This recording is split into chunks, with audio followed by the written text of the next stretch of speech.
Hi, j'espère que vous allez bien. On se retrouve aujourd'hui dans une nouvelle vidéo parce que je vais faire la troisième partie des sorties animées qu'il va y avoir en octobre 2023. Ça va concerner principalement tout ce qui est suite d'animés. Il y en a un petit peu moins de 20, donc j'espère que vous avez le temps. Si cette vidéo vous intéresse, je vous laisse avec la suite.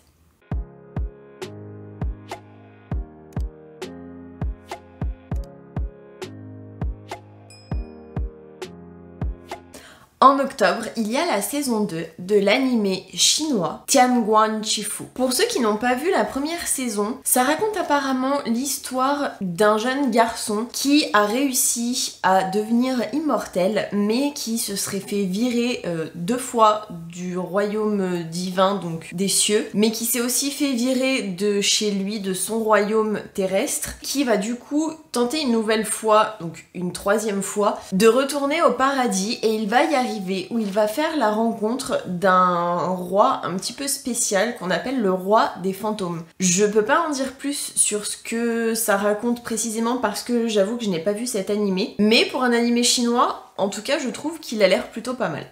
L'animé suivant, toujours chinois, qui doit sortir en octobre, il s'agit de l'animé Yu Yao 2, qui va nous raconter l'histoire d'une personne, je crois que c'est un jeune homme, qui va mourir et qui va se réincarner en quelqu'un du passé, qui va gagner entre guillemets la guerre qui était en cours à ce moment-là, et malheureusement ou heureusement, je sais pas trop, il va y avoir d'autres personnes qui vont pouvoir faire la même chose que lui a fait, c'est-à-dire venir du futur, mourir en fait, je suppose dans le futur, ratterrir dans un nouveau corps dans le passé, mais dans le corps d'une personne qui vient juste de mourir.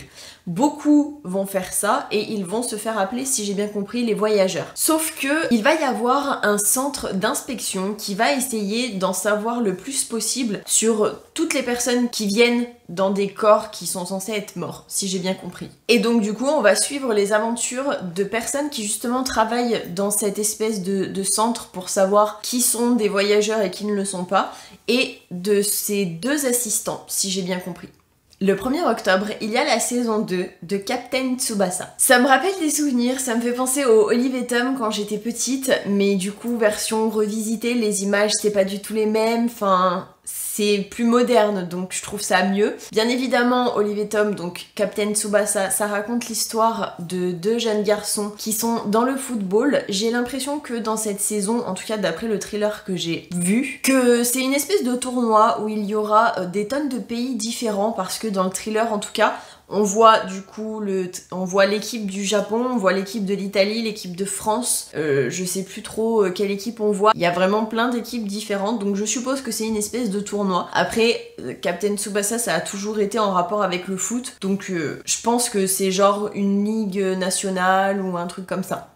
Le 3 octobre, il y a la saison 2 de Seijo no Marioku Waban Desu, qui va nous raconter l'histoire d'une jeune fille qui est une simple employée de bureau de 20 ans et qui va se trouver invoquée par ce qu'on appelle la cérémonie de l'invocation de la sainte, sachant qu'elle ne va pas être la seule à être invoquée, que le prince va se pointer au moment où les 2 jeunes filles vont être invoquées et que du coup il va dire que c'est l'autre nana qui est en fait la sainte. Du coup la jeune fille de 20 ans qui était employée de bureau va décider de partir du palais pour vivre une vie normale entre guillemets. Elle va s'installer dans un village et va utiliser tout simplement ses pouvoirs afin de pouvoir aider les gens, que ce soit dans des demandes un peu particulières, que ce soit pour faire plein de choses que les gens normaux ne peuvent pas. Sauf que elle se demande petit à petit si ça ne serait pas elle la sainte. Je ne sais pas ce qui s'est passé dans la saison 1, mais en tout cas c'est ça le synopsis de la saison 1. Dans la saison 2, bien évidemment, la plupart du temps ils disent juste saison 2, ils disent pas vraiment de synopsis. Donc je pense que ça peut être assez sympa à regarder, je pense que je vais même le regarder parce que cet animé me tente bien. Toujours le 3 octobre, il y a la saison 3 de Tokyo Revenger, qui va nous raconter l'histoire d'un jeune garçon qui prend plein de petits boulots pour essayer de payer ce qu'il a à payer, et un jour, il va apprendre que la jeune fille qu'il a toujours aimée est morte, car elle a été avec son frère un dommage collatéral par rapport à une engueulade d'un gang, si j'ai bien compris, de Tokyo. En gros, il va se passer un événement où lui aussi va mourir, mais il va avoir la chance de revenir dans son corps de quand il était jeune, afin de pouvoir essayer de sauver la jeune fille qu'il a toujours aimée, je suppose. Il y a pas mal de combats dans cet animé, j'avoue que ça me donne quand même envie. J'ai quand même l'impression que, en voulant essayer de sauver la jeune fille qu'il a toujours aimée, il va se retrouver dans le gang qui justement l'a tuée accidentellement, elle et son frère. Le 4 octobre, il y a la saison 2 de The Eminence in the Shadow. Dans cette nouvelle saison, le héros principal qui se fait appeler Shadow, donc qui est The Eminence in the Shadow, donc c'est Sid, c'est le personnage vraiment principal qui est super fort et qui a créé une organisation secrète qui est dans l'ombre la plupart du temps pour essayer de, entre guillemets, sauver le monde, en tout cas c'est ce qu'il essaie de faire, va recevoir une invitation et va décider de partir dans une nouvelle cité où il va faire la rencontre de vampires et va essayer de trouver celle qu'ils appellent la reine des vampires, sauf que ça va pas forcément se passer comme prévu, sachant que apparemment la reine des vampires serait endormie dans le corps de quelqu'un, et j'ai un petit peu l'impression que ça va être quelqu'un de son entourage. Donc c'est pas top, mais franchement cet animé c'est juste une pépite.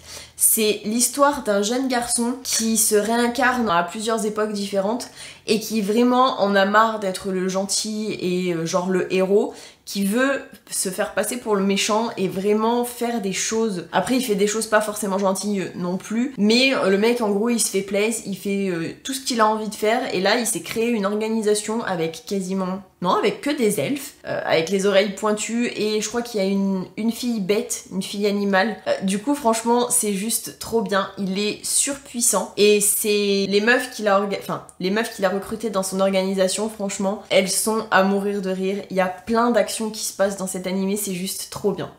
Toujours le 4 octobre, il y a la saison 2 de Kizuna no Hallel. De base, cet animé raconte l'histoire d'une jeune fille qui a tout simplement pour ambition de devenir une artiste virtuelle aussi populaire que son modèle qui se nomme Kizuna AI. Donc je suppose que c'est pour intelligence artificielle. Ça risque d'être compliqué de devenir aussi célèbre qu'une intelligence artificielle, mais en tout cas elle va vraiment tout faire pour essayer de devenir comme son modèle. Donc ça a l'air assez sympa, je dois l'avouer. Après ça reste un truc un petit peu pour les filles, parce que bon, je vais pas dire que c'est gnangnan parce que c'est le rêve d'une jeune fille, mais c'est pas du tout comme l'animé que j'ai présenté juste avant, quoi, où dans ce cas-là il y a un peu plus de sang, il y a vraiment des choses un peu plus gore. Là c'est vraiment ce qu'on peut appeler un truc de fille, même si personnellement je suis une fille et que je regarde des trucs gore, donc bon. Toujours le 4 octobre, il y a la saison 3 de l'anime Uma Musume Pretty Derby, qui va nous raconter l'histoire de jeunes femmes anthropomorphes qui sont du coup mi-humaines et mi-créatures, animales, je ne sais pas trop, qui sont très fortes en ce qui concerne la course à pied et qui ont tout simplement envie de devenir des idoles. Sauf que c'est pas forcément quelque chose de facile. Elles vont donc intégrer une académie qui justement est faite exprès pour pouvoir former les futures idoles, et elles vont être vraiment entre guillemets coachées afin de réussir leurs rêves. Et du coup ça va nous montrer si oui ou non elles y arrivent toutes, comment elles vont y arriver, par quoi elles vont passer. J'avoue que ça a l'air pas mal, autant au niveau graphisme que au niveau histoire, pourquoi pas.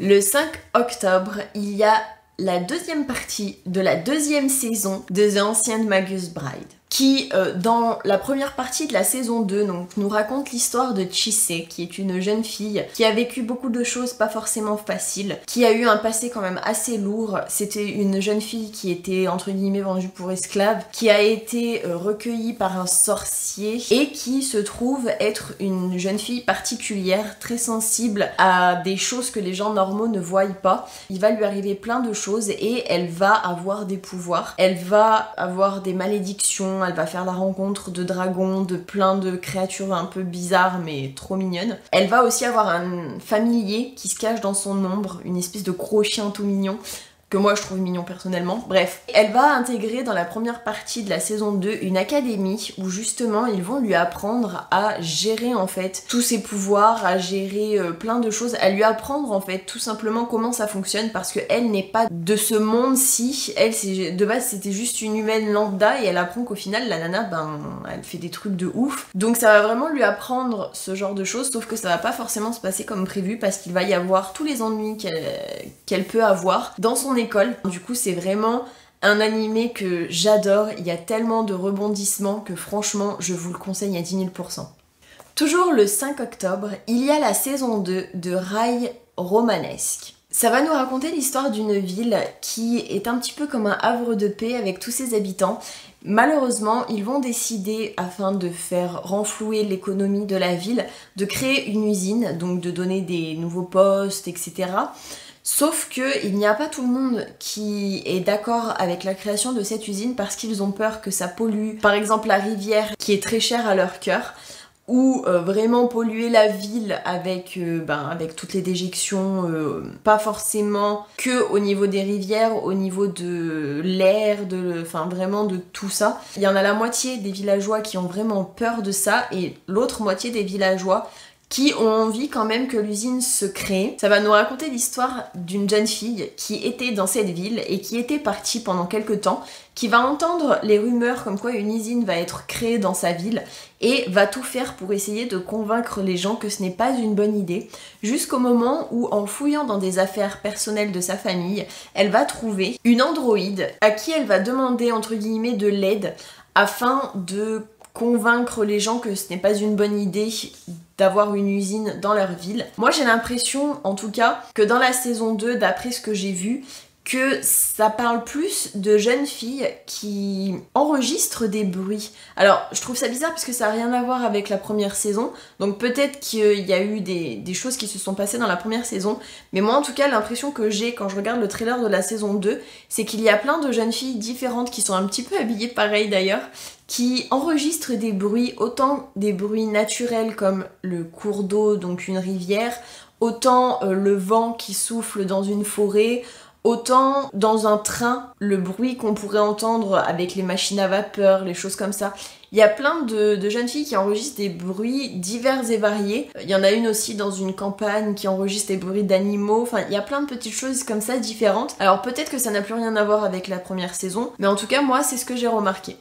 Le 6 octobre, il y a la saison 2 de Goblin Slayer, qui va nous raconter l'histoire d'un jeune garçon, adulte peut-être, fin d'adolescence, jeune adulte je pense, qui n'est pas comme les autres gens, qui n'a pas envie d'être famous, qui ne veut pas être le héros qui va terrasser le roi démon ou une connerie comme ça, qui vraiment, il a été un petit peu, on va dire, traumatisé par des gobelins qui violent les gens, qui les tuent, qui vraiment, c'est une horreur. Il décide de devenir chasseur de gobelins et il n'a que cette idée en tête en fait, tout simplement. Il a toujours été solo jusqu'au jour où il va y avoir une jeune fille qu'il va sauver justement dans un nid de gobelins qui était à deux doigts de se faire comme toutes les autres filles et probablement tuer après. Et elle va décider de rester avec lui afin de continuer de l'aider en tout cas dans son périple de chasser les gobelins, sachant qu'elle a des pouvoirs un petit peu style comme une sainte, donc j'avoue que ça fait un mélange un petit peu spécial, mais on s'attache vite au personnage je trouve.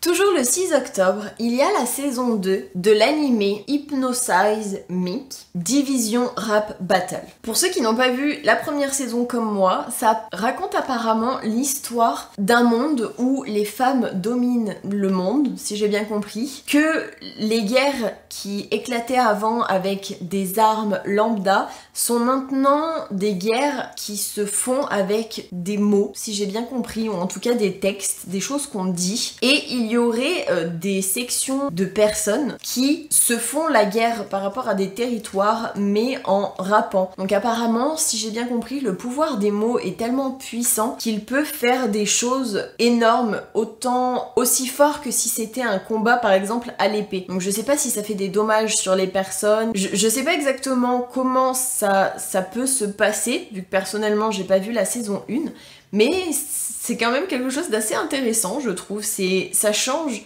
des animés d'habitude où il y a des combats avec des épées, des machins, et que c'est toujours les mecs qui, entre guillemets, dominent ou quoi. Là, franchement, pourquoi pas? En tout cas, c'est plutôt pas mal au niveau du synopsis. Toujours le 6 octobre, il y a la saison 2 de Kanojo mo Kanojo, ou Girlfriend, Girlfriend, qui va nous raconter l'histoire d'un jeune garçon qui arrive à faire sa déclaration d'amour à une jeune fille, du coup, qu'il aime.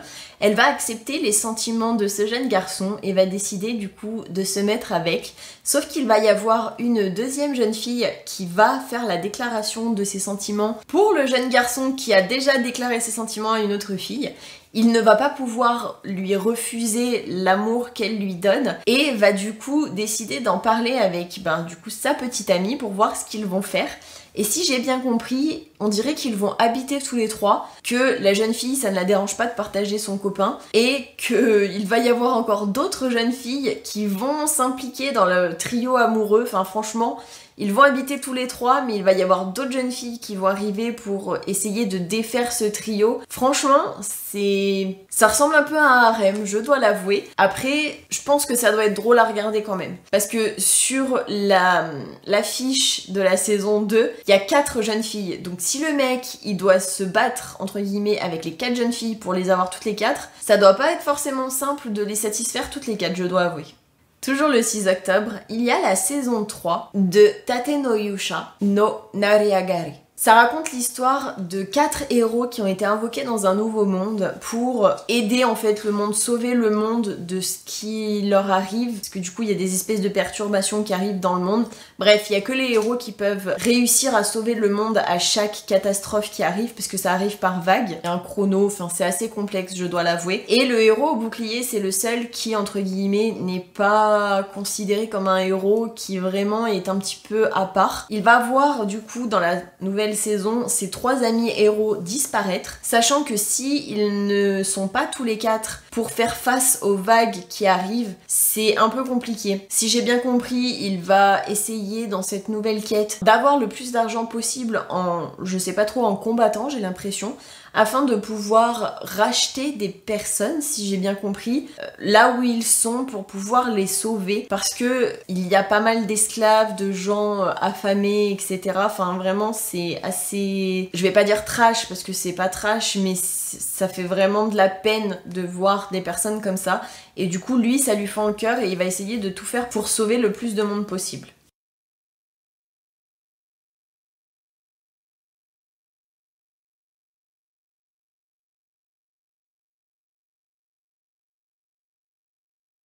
Ça va nous raconter l'histoire d'un jeune garçon qui est dans une espèce de ville morte, ruinée, enfin concrètement il y a que des morts là-bas, qui va être recueilli par 3 morts vivants, donc 3 morts vivants un petit peu spéciaux. Ils ont chacun des rôles spécifiques. Par exemple, il y en a une, c'est une prêtresse momifiée. Il y en a un autre, c'est un chaleureux guerrier squelette. Et encore un autre, c'est un grincheux sorcier fantôme. Ils vont décider d'apprendre au jeune garçon le plus de choses possible. Sauf que au bout d'un certain temps, plusieurs années après donc qu'il ait grandi, il va se demander si c'est normal qu'il est le seul à être vivant. Il aimerait bien en savoir plus sur son passé pour savoir tout simplement qui il est réellement.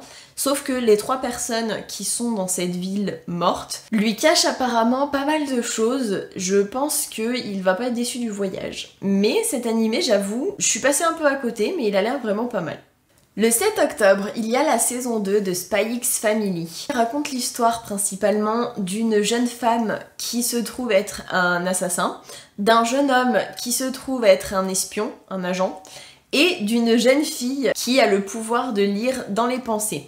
Donc, comment vous dire qu'ils vont tous les 3 décider de fonder une famille, sachant que le père qui est agent va avoir pour mission d'infiltrer un royaume. Pour ça, il va décider de fonder une famille pour pouvoir se rapprocher de la personne qu'il est censé zigouiller. Et il va donc décider d'adopter une petite fille, précisément celle qui lit dans les pensées, et va faire la rencontre de la jeune femme qui est une assassin, tueuse à gages plus précisément, et qui du coup il va en faire sa femme. C'est une histoire quand même complètement surréaliste. Ça fait un trio de malades. Dans la saison 2, la première partie de la saison 2, ils vont aussi avoir un chien qui voit dans le futur. Enfin franchement c'est un truc de fou cet animé, et j'ai l'impression que dans cette deuxième partie de saison 2, ils vont plus précisément se concentrer sur la jeune femme qui est tueuse à gages, qui n'avait pas forcément de grosses missions durant pas mal de temps, le temps en tout cas qu'elle se soit mariée et qu'elle ait fondé une famille.